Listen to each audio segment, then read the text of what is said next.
જય Dwarkadhish, welcome to my YouTube channel Riya cooks creation. આજે આપણે બનાવીશું એકદમ નવી રીતે અને બહુ જ હેલ્ધી એવા વધેલા ભાતમાંથી પુડલા। વધેલા ભાતમાંથી પુડલા બનાવવા માટે મેં અહીંયા સૌથી પહેલાં બપોરના જે વધેલા ભાત હતા તે ભાત લઈ લીધા છે। તમે જોઈ શકો છો, હું અહીંયા ભાતની અંદર મીઠું એડ નથી કરતી, મેં મીઠા વગરના બનાવેલા ભાત લીધા છે। અને હવે તમે જોઈ શકો છો તેની સામે મેં અહીંયા 4 મોટી ચમચી જેટલી પલાળેલી મગની ફોતરાવાળી દાળ લીધી છે। તમે અહીંયા મગની ફોતરા વગરની દાળ કે ચણાની દાળ પણ લઈ શકો છો। અને અહીંયા અડધા કપ જેટલા એકદમ ફ્રેશ એવા લીલા વટાણા લઈ લીધા છે। અને હવે અહીંયા મેં એક મિક્સર જાર લઈ લીધો છે। તે મિક્સર જારની અંદર આપણે 1.5 કપ જેટલા વધેલા ભાત એડ કરી લઈશું, તમે જોઈ શકો છો। ત્યારબાદ ભાત એડ થઈ જાય એટલે તેની અંદર પલાળેલી મગની દાળ એડ કરી, તેની અંદર ફ્રેશ લીલા વટાણા એડ કરી, તેની અંદર અડધી ચમચી જેટલું જીરું એડ કરી દઈશું, આખું જીરું એડ કરી દઈશું। અને હવે તેની અંદર 1 પિંચ જેટલી હળદર, ટેસ્ટ પ્રમાણે મીઠું અને 1 પિંચ જેટલી હિંગ એડ કરી, તેની અંદર ફક્ત 1 ચમચી જેટલું પાણી એડ કરી સારી રીતે તેને ગ્રાઇન્ડ કરી લઈશું। તમે જોઈ શકો છો અહીંયા આપણે મિક્સરને સારી રીતે પલ્સ મોડ પર ચલાવીને ગ્રાઇન્ડ કરવાનું છે। તમે જોઈ શકો છો અહીંયા મેં એકદમ સરસ એવું આપણું બેટર તૈયાર કરી લીધું છે અને એકદમ સરસ એવું દરદરું એવું સ્ટ્રક્ચર થઈ ગયું છે, તમે જોઈ શકો છો। અને મેં બનાવેલું બેટર મિક્સર બાઉલની અંદર ટ્રાન્સફર કરી લીધું છે। અને હવે તેની અંદર તીખાશ માટે મરચું પણ એડ નથી કર્યું, એટલે હવે તેની અંદર લીલા સમારેલા ઝીણા મરચાં એડ કરી દઈશું। ત્યારબાદ તેની અંદર થોડું એવું આદુને આ રીતે ખમણીને એડ કરી લઈશું। જો આદુ એ સ્કીપ કરવું હોય તો તમે સ્કીપ કરી શકો છો। અને હવે આ રીતે આદુ બરાબર ખમણીને એડ થઈ જાય ત્યારબાદ તેને બરાબર 1 મોટી ચમચી જેટલું પાણી એડ કરી સારી રીતે મિક્સ કરી લઈશું।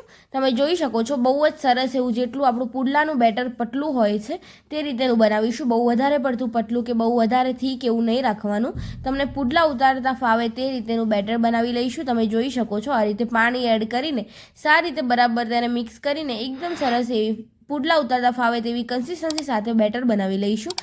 હવે તેની અંદર અડધી ચમચી જેટલો મરીનો પાવડર એડ કરી દઈશું। ત્યારબાદ તેની અંદર બાઇન્ડિંગ માટે 2 મોટી ચમચી જેટલો ચોખાનો લોટ એડ કરી દઈશું। ચોખાનો લોટ એડ કરવાથી સારું એક બાઇન્ડિંગ આવશે અને જે આપણા પુડલા છે તે ઇઝીલી પડશે, તમે જોઈ શકો છો। આ રીતે તમે ચોખાનો લોટ જો ઘરમાં અવેલેબલ ન હોય કે તમારે ચોખાનો લોટ એડ ન કરવો હોય તો તમે સોજી કે ઘઉંનો લોટ કે ચણાનો લોટ પણ એડ કરી શકો છો।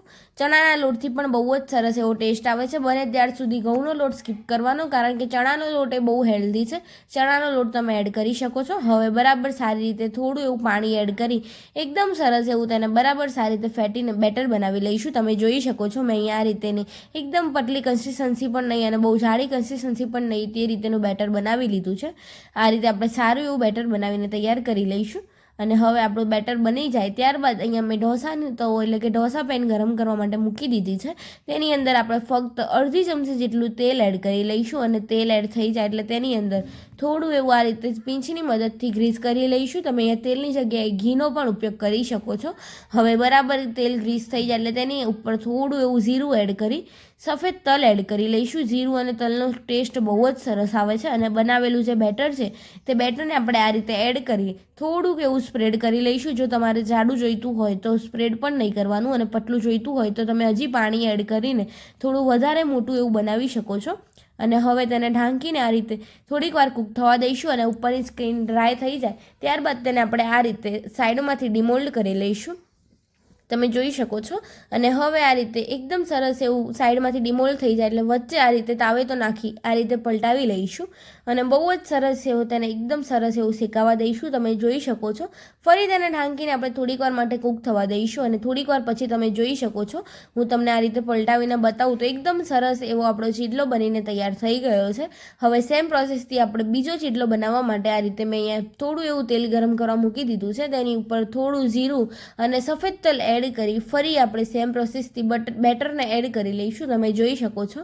અને બેટર એડ થઈ જાય એટલે તેને ફરી સ્પ્રેડ કરીને સારી રીતે પુડલો બનાવી લઈશું અને ફરી તેને ઢાંકીને સેમ પ્રોસેસથી જ આપણે કૂક થવા દઈશું અને ઉપરની સ્ક્રીન ડ્રાય થઈ જાય ત્યારબાદ તેને આપણે આ રીતે સાઈડમાંથી ડિમોલ્ડ કરી લઈશું અને બરાબર સારી રીતે હળવા હાથેથી તેને પલટાવી લઈશું, તમે જોઈ શકો છો। આ રીતે તેને એકદમ હળવા હાથેથી પલટાવીશું અને બહુ જ સરસ એવું તેને કૂક થવા માટે ફરી ઢાંકીને મૂકી દઈશું, તમે જોઈ શકો છો। એકદમ સ્લો ગેસની ફ્લેમ પર જ તૈયાર કરવાના જેથી કરીને વળી નહીં જાય અને બહુ જ સરસ એવો તેનો લાઇટ અને ક્રિસ્પી એવો કલર આવશે, તમે જોઈ શકો છો। બહુ જ સરસ એવો આપણા હેલ્ધી અને વધેલા ભાતના પુડલા તૈયાર થઈ ગયા છે. તેને આપણે સર્વિંગ પ્લેટની અંદર સર્વ કરી દઈશું. અને અહીંયા મેં પુડલાની સાથે સોસ સર્વ કરેલો છે. જો બાળકોને ગ્રીન ચટણી ભાવતી હોય તો ગ્રીન ચટણી પણ તમે સર્વ કરી શકો છો. અને અહીંયા આપણી સર્વિંગ પ્લેટ સર્વ થઈને તૈયાર થઈ ગઈ છે. જો તમને મારી આ રેસીપી ગમી હોય તો લાઇક કરજો, શેર કરજો અને કમેન્ટ કરજો. કમેન્ટ બોક્સમાં મને જરૂર જણાવજો કેવી લાગી મારી આ રેસીપી. અને હા, મારી ચેનલ પર જો નવા હોય તો ચેનલને સબસ્ક્રાઈબ કરી બેલ આઇકન જરૂર દબાવજો, જેથી કરી મારી અવનવી રેસીપીસ તમને સૌથી પહેલાં જોવા મળે. મારી કોઈ ભૂલ થઈ હોય તો મને કમેન્ટમાં જરૂર જણાવજો, જેથી કરીને મને મારી ભૂલ સુધારવાનો પણ મોકો મળે. અને મને આ રીતે સબસ્ક્રાઈબ કરી સપોર્ટ કરતા રહેજો. મળીએ કોઈ નવી રેસીપી સાથે. ત્યાર સુધી બધાને જય દ્વારકાધીશ, જય શ્રી કૃષ્ણ.